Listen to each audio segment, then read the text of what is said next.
Hello everyone, welcome to the daily editorial analysis brought to you by Shankar IAS Academy, 11th January 2025. Displayed here are the list of articles that we will be discussing today. The first article, Forging Leadership with India's Youth Power. We know that the 12th January is observed as National Youth Day, and this article is regarding that, and it is taken from the newspaper The Hindu. The second article, CEO Cannot See. This article is talking about the recent statements made by some businessman regarding the extension of the working hour, and in this topic we will be discussing the impact of the extended working hours and from different angle. And this article is taken from the newspaper Indian Express. So without much delay, let's begin our discussion with the first article. Forging leadership with India's youth power. We know that every year 12th January is observed as National Youth Day, and this year the theme for National Youth Day is Youth for Sustainable Development. We know that India is blessed with, according to the estimation in 2021, India is blessed with around 37 to 38 crore youth population. And before that, who is a youth? According to the National Youth Policy, a person between the age group of 15 and 29 is considered as youth. And according to the definition of the United Nations, a person between age group of 15 and 24 is considered as a youth. And we know that youth has huge potential. They have new ideas, but the problem is they are not getting enough opportunities, or they are not getting enough encouragement from the community or from the nation, not only in India, from different parts of the world, to exhibit their ideas or put their knowledge into application. These are the challenges faced by youth these days. And coming to the National Youth Festival, like I mentioned in the beginning, it is observed 12th January every year to commemorate the birth anniversary of Swami Vivekananda, and it is organized by the Ministry of Youth Affairs and Sports via My Bharat initiative or My Bharat platform. We will discuss what is this Mera Yuva Bharat or My Bharat platform shortly. And coming to the major initiative in this year's National Youth Festival Day, it is the Viksit Bharat, the Young Leader Dialogue. It encourages youth to solve India's challenges via leadership, innovation and creativity. So it is actually a multi-stage competition. So in this competition, there will be 4 stages. The first stage, there will be a testing of the knowledge of the youth population through Viksit Bharat quiz. And here the knowledge of the individuals will be tested. And in the second part, it is essay writing. And the third part, in the third stage, the youth can present their innovative ideas. And in the fourth stage, that is national championship, here the youth will get opportunity to discuss their ideas with the policy makers and prime minister. So what is the goal of this Viksit Bharat Young Leaders Dialogue? It is shaping India's future with the youth driven solutions. And the next is Mera Yuva Bharat or My Bharat platform.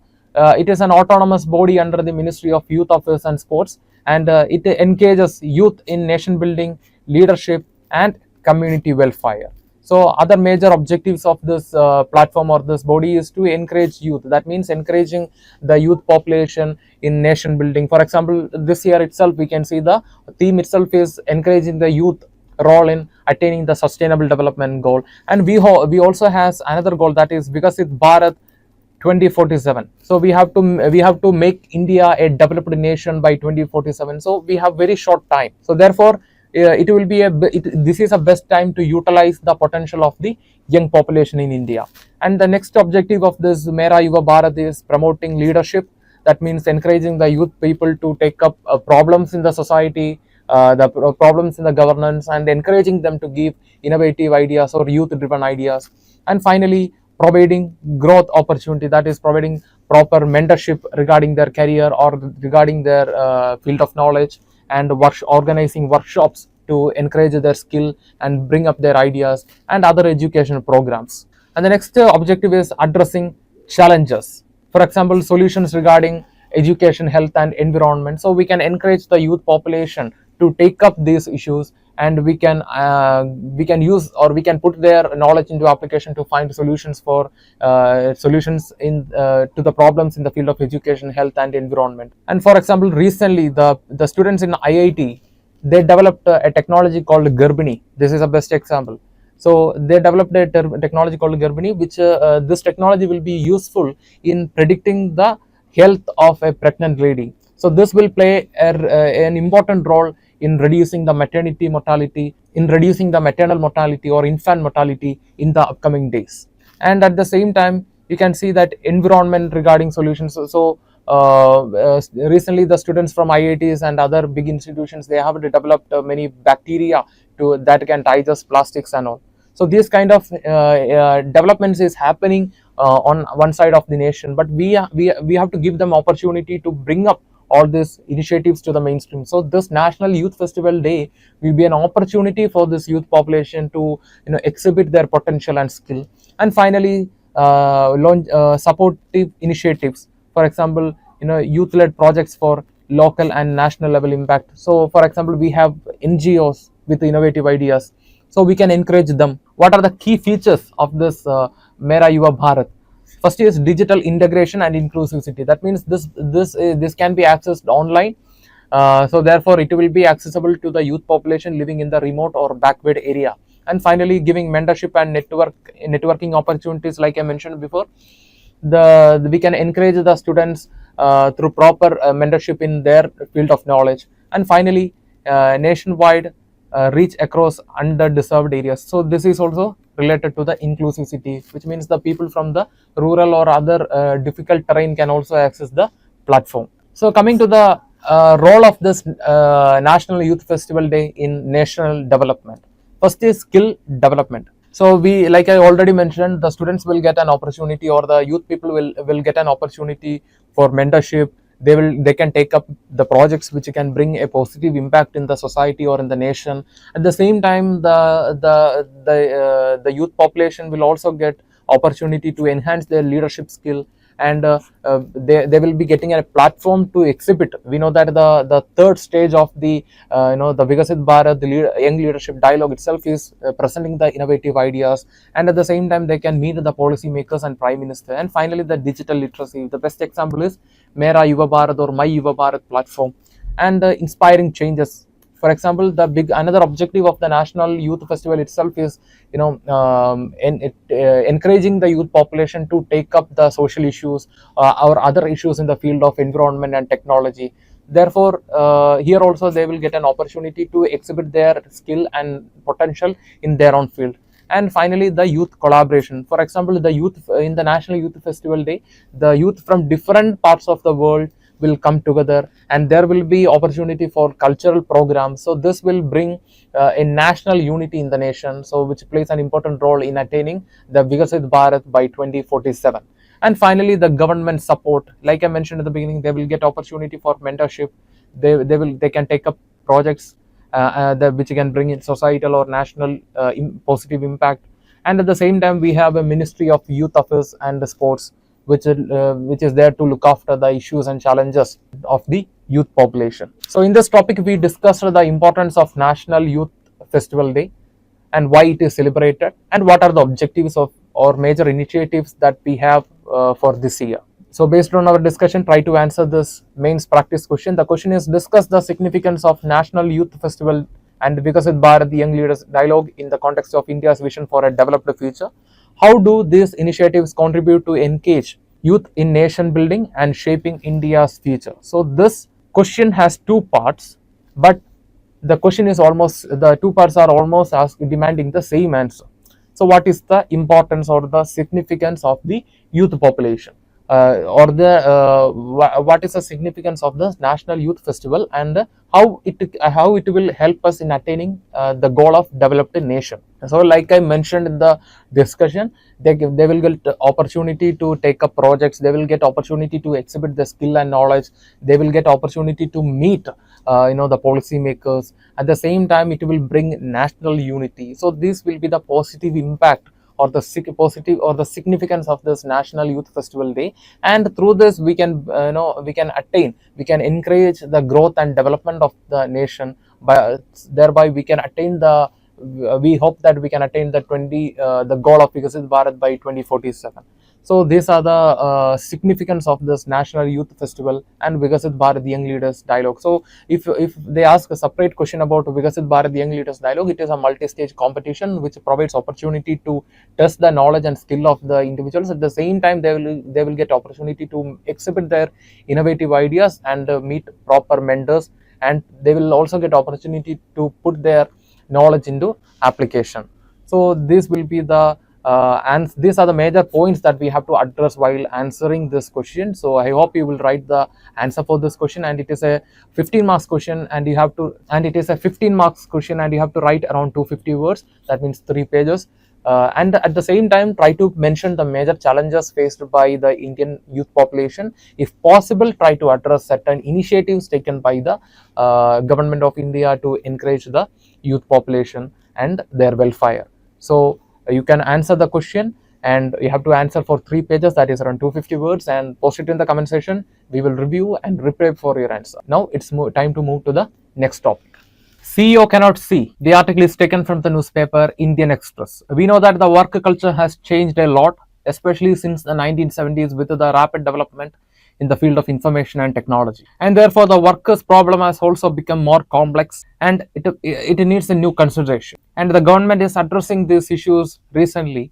And in this context, last year, Mr. Narayana Murthy, one of the founders of Infosys, made or urged the employees to work for 70 hours in a week. And a few days back, S.N. Subramaniam, the chairman of L&T, urged the employees to work for 90 hours per week, including the weekends. So this has brought a lot of criticism. In this context, we are going to discuss what are the rights available to the workers in India, and what are the legal frameworks related to the right of workers. So without much delay, let's begin our discussion.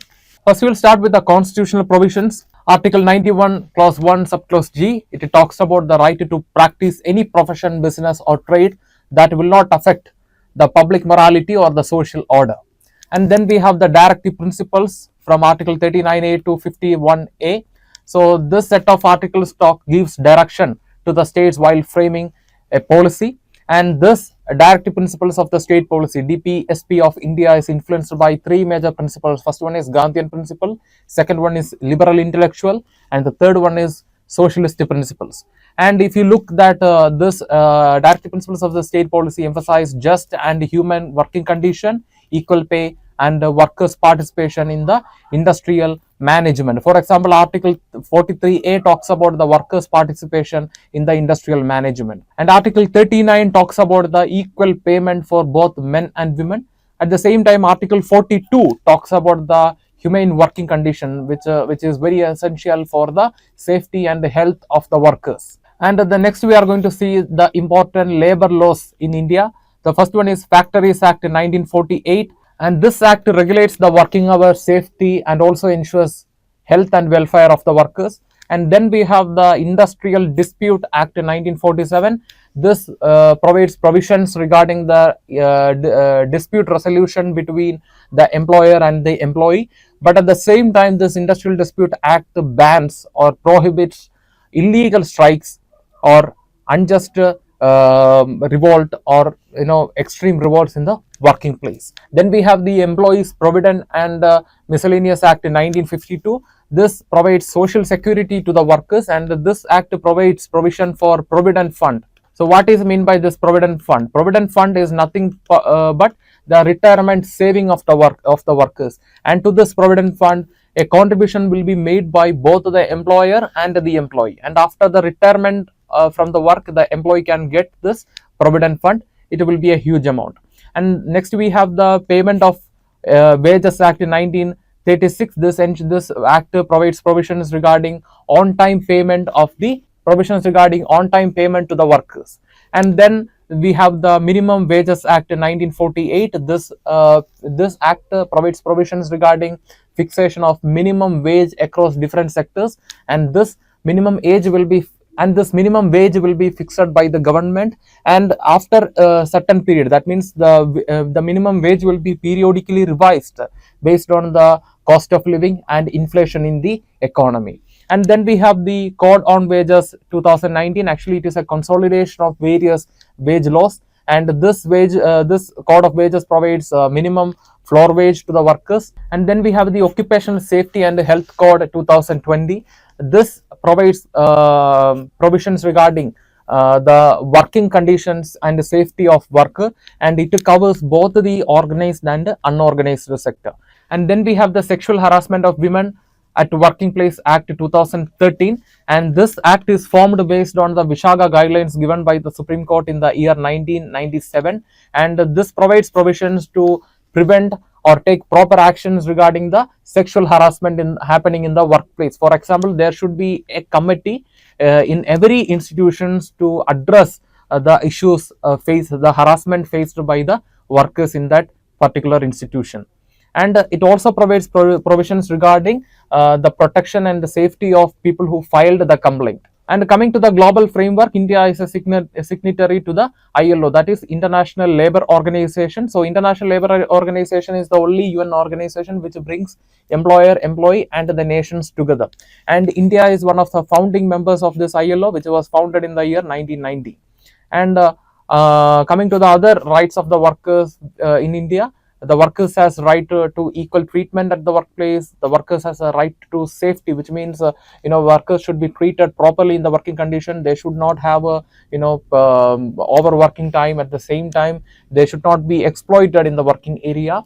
And fair wages, that means the wage received by the worker should be enough to satisfy his everyday life needs.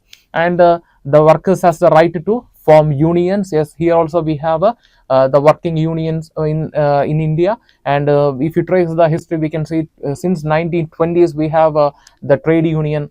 We have different trade unions in India.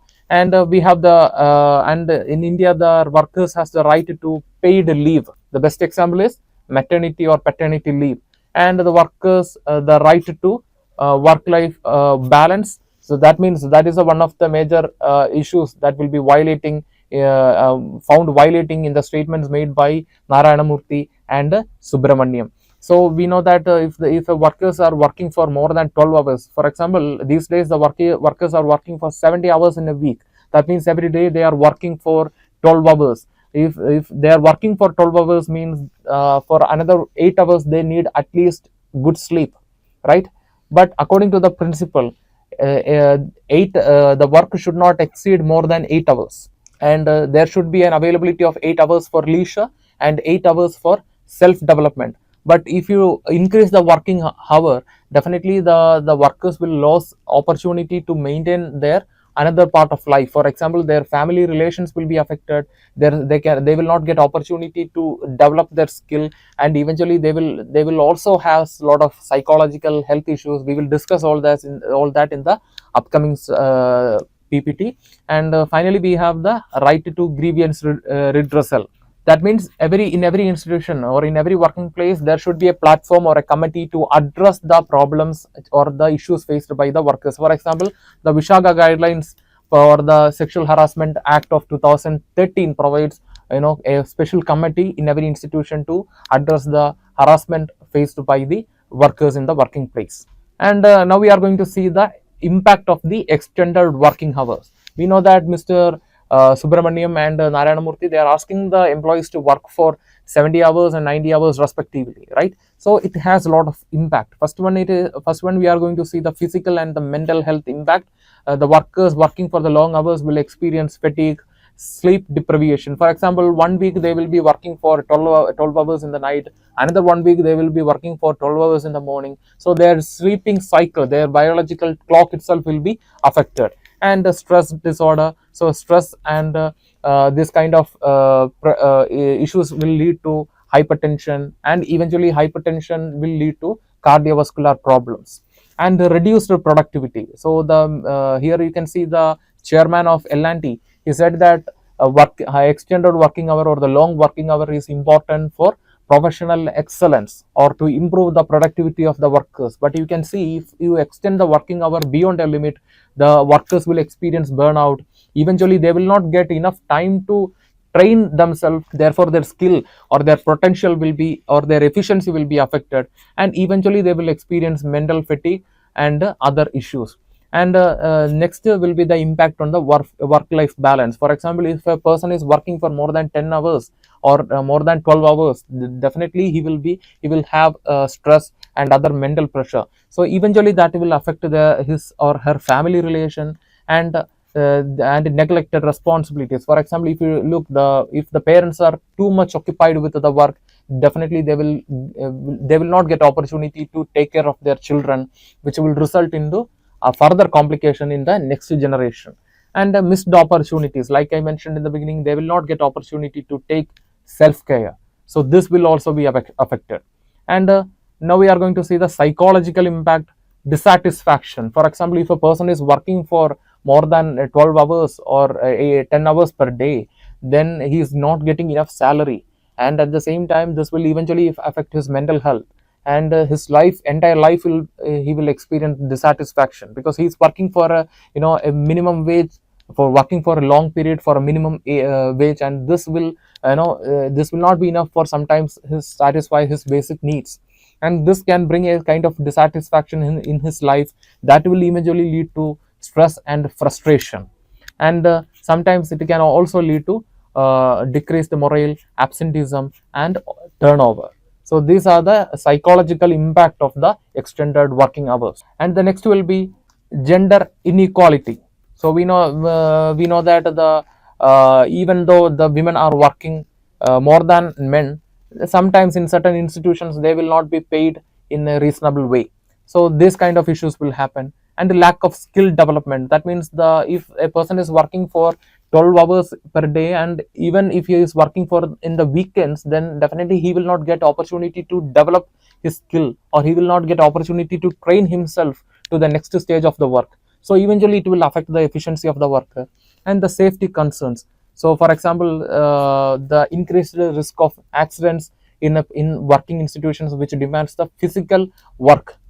For example, the factories. And you can see, if you look into the history, you can see the industrial revolution. During the time of industrial revolution, the machineries were so big, and the workers did not had enough idea about the accidents or the negative impact in this factory. So you can see a lot of accidents happened in the English factories at the time. You can read the 12th NCRT, you can read the 11th NCRT to understand the negative or the hazardous or the horror stories of the working place during the time of industrial revolution. So these kind of issues can happen. For example, if the factory workers are working for more than 12 hours, definitely they will burn out, and there is a possibility that they may get sleep in between of the work, and it can affect it can result into accidents. So these kind of incidents will happen. And next is the economic impact, that is increased attrition cost. So what is mean by this increased attrition cost? For example, we know that the people who are working for long time will eventually lose their efficiency. So this time what will happen, to get efficiency, the workers will be a mass of workers will be dismissed by the companies, and new workers has to be recruited. So this will bring cost to the employers too. So not only the employees, even the employers are also affected by the extended working hours, and that will be reflecting in the long term. So in this topic we discussed the impact of the extended working hour, and we also saw what are the rights available to the workers in India, and what are the labor laws, important labor laws. So you can note all this, it will be useful when you write the mains answer. And here we have a mains question. Let me read the main question for you. Long working hours are often justified in the name of productivity. Analyze the ethical implication of such practices for both employers and employees. So this is asking about the impact of the extended working hours. So just like I mentioned, psychological issue, health issues you can address the economic issues. That means eventually the workers will lose the job, so therefore they will lose the income. On other side, the employers has to go through another procedure to recruit new workers. That will also bring a huge cost on these employers. So this kind of impact are there on both the workers and the employers as well, if we extend the working hours beyond a reasonable time. So you can write the answer and post it in the comment section. We will review and we will reply for your answer. Thank you. Have a nice day. With this, we are coming to the conclusion for today's editorial analysis. If you like the video, hit the like button, give your feedbacks as comments, and share this content with your friends. And before leaving this channel, don't forget to subscribe and also hit the bell icon to receive on-time update from Shankar IAS Academy. Thank you. Have a nice day.